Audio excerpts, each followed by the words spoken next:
Hi, my name is Totally Kang, and I'm the author of the best-selling Survival Guide series, which you probably know by now, and this is the 9th in the Survival Guide video series.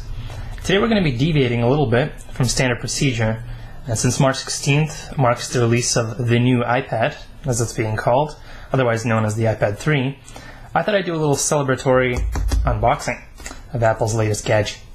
And this way both you and I can get our hands on it at the same time, kind of more cyber hands in your case, but hopefully you went and picked up one of these bad boys and we can do this together. Kind of a Apple ritual, if you will. And for this, you're going to need a knife, your fingers, and an iPad 3. Alright, let's begin. Let's open her up. Okay, so now that I've taken the plastic off, before I open the box, I'd just like to give you just a quick rundown of what we're going to have in this video. First, I'll open up, give you some first impressions, and then turn it on and kind of let you know how to get started with it. Then do a side-by-side comparison of the iPad 2 and the iPad 3. So I have the iPad 2 here, conveniently. And then I'll conclude just with a short critique, again, some impressions of the new iPad. Okay, box is coming off. Let's see what we got here. Alright, let's put that away. And here we go. The iPad 3. Definitely a little bit heavier than the iPad 2. Okay, so we have the charger here. And the cable is also in there. Let's put those aside for now. And we have the iPad 3. Alright, I'm going to take off the back and the plastic on the front. We'll just slide off.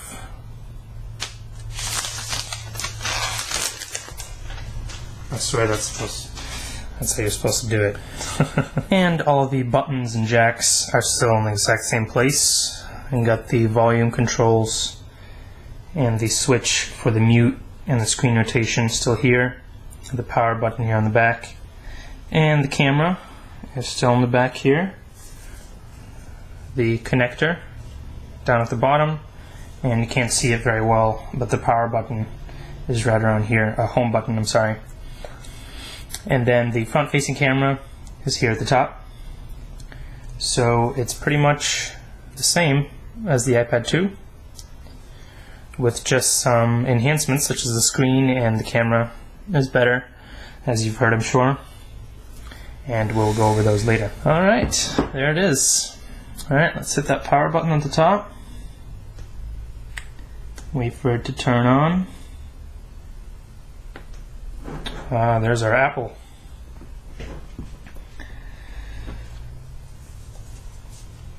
So it definitely looks very sleek, very much like the iPad 2. Pretty much the same, really. This is the 16 gig 4G version. So there's that antenna on the top there. I'll just wait for it to start up. Oh, looks like they changed that animation a little bit. Alright, now to get started, we're gonna just slide this as usual and choose a language, which is already chosen here, English. Touch the blue arrow at the top and then choose the country or region. So let's find United States in this. Down here, touch the blue next button at the top right, and I'm going to enable location services. It's recommended for maps, apps, and such. Touch the next button again. Now it's going to look for a network. I'm going to touch that and enter the password. And once I'm done entering the password, I'll touch the join button here.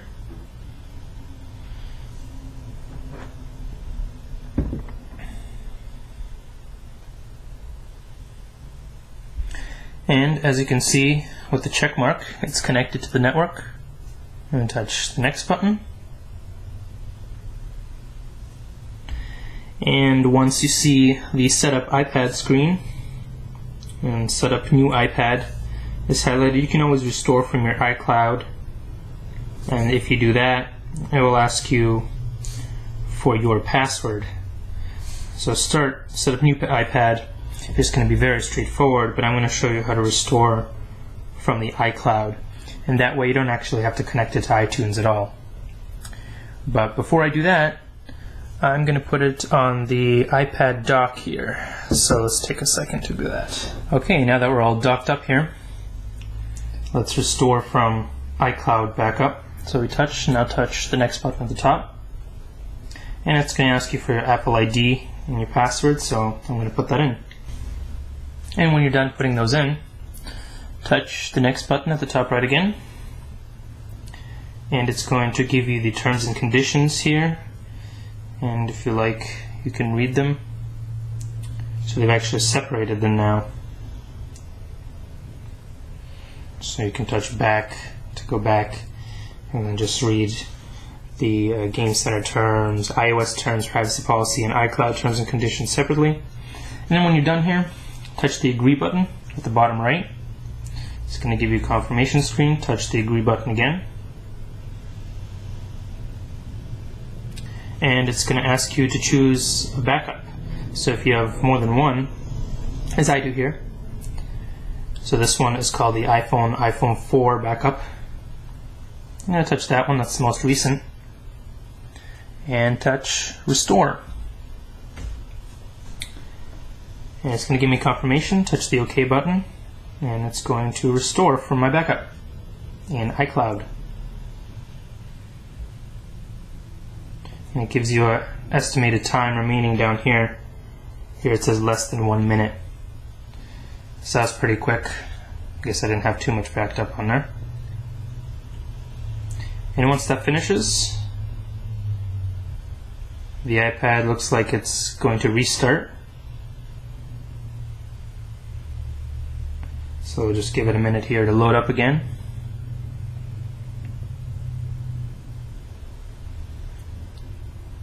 Loading. Yep, so you have the loading bar here.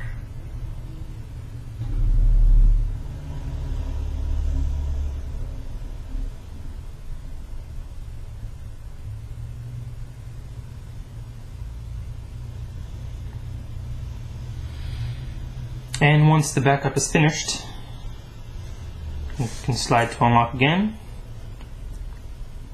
And looks like it went back to the network screen. But we'll touch next again. I'm already connected. And here's one of the new features. This is dictation. So not quite Siri, but it'll allow you to dictate text and it will type it for you. So I'm going to touch use dictation. That'll be one of the features we cover in the next part of this video, in part 2. So I touch that and touch the next button at the top. And then it's asking me whether I want to send diagnostics, so I'll say automatically send. It won't send any personal data, so you can touch this safely. If you really don't want to contribute the diagnostics, you can touch don't send. And then touch the next button at the top right. And then it'll ask you if you want to register with Apple, register this device. So just to show you how to do that, I'm going to leave that on. You can touch it to turn it off if you do not want to register. When you're done here, touch the next button. And once it's registered, there's a confirmation screen. Touch start using iPad. And we're almost ready to go. But it looks like if you actually have anything that it needs to update or download, it will ask you to put in your Apple ID password again. So let's do that. And when you're done, touch the OK button. And it looks like it needed to download. Yep, so if you did your iCloud backup, it will actually download all of the apps that you had, if you go to the second screen here, automatically. And it might give you this message that says restore incomplete, but you can always re-download those apps from the App Store Market for free if you've already purchased them. And that is how you get started with your new iPad 3. And one thing you should be aware of, and this is an issue that I ran into just a minute ago, is if you back up from iCloud and restore it onto this new iPad 3, you might run into an issue. And if it gives you an error and tells you to connect to iTunes, this may be the issue. What happens is you will not be able to download from the App Store. It will just say waiting on the app when it tries to download it, and it will just stay like that. Now, the fix that I found for this is resetting the iPad to factory defaults and then going through that whole setup process again. To reset, touch Settings and touch General. And then you're going to want to touch Reset. So scroll down to the bottom, touch Reset at the bottom, and then touch Erase All Content and Settings. And once you touch that, it will allow you to reset the iPad, and then you can start all over again, and then make sure you hit Start New iPad. This is very important. If you touch Start New iPad, then you can just re-download the apps from the market, from scratch and by hand, and that way you won't run into this issue.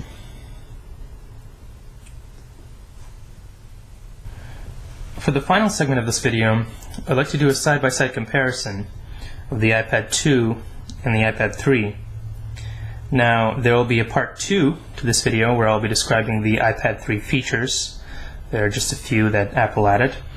And then in part 3 of the introduction to the iPad 3, I will be discussing the apps that are already available in the App Store that will let you get the most out of your new iPad 3.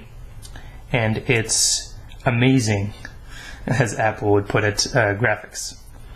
Okay, so let's get back to our side-by-side comparison. What I'll be using is an application, actually one of the new applications available, called SolarWalk. And I'd just like to show you the graphics on the new iPad 3 and how the screens are different. Now, it's a little bit hard to see when the camera is recording it, but as this is rotating, as the Earth is rotating, you can actually see that these lights here on this continent, they don't flicker. It's all very, very smooth. And on the iPad 2, if you look very closely, right here, they flicker, and it's actually quite pixelated. You can especially see it around the edges of the Earth as it turns. The very jagged edges here. Whereas over here, it's extremely smooth. So clearly the resolutions are different, and this can be seen very easily with the naked eye, not so much with the camera. But there's definitely a difference in the appearance of the screens. And that is just my quick side-by-side comparison. And I will continue this side-by-side comparison in my third video, where I discuss the new apps, because the newer apps will actually allow me to compare the graphics on the iPad 2 and the iPad 3 much better, just like SolarWalk. And please look for the new iPad survival guide coming in the next 2 weeks on Amazon, Barnes & Noble, and iBooks. And look for part 2 of this video, where I show you the new features that have been introduced on the iPad 3, such as dictation. Thank you for watching, and if you have any questions or comments, please leave them in the comment section, and I'll be sure to reply to them. Alright, thanks again, and see you next time.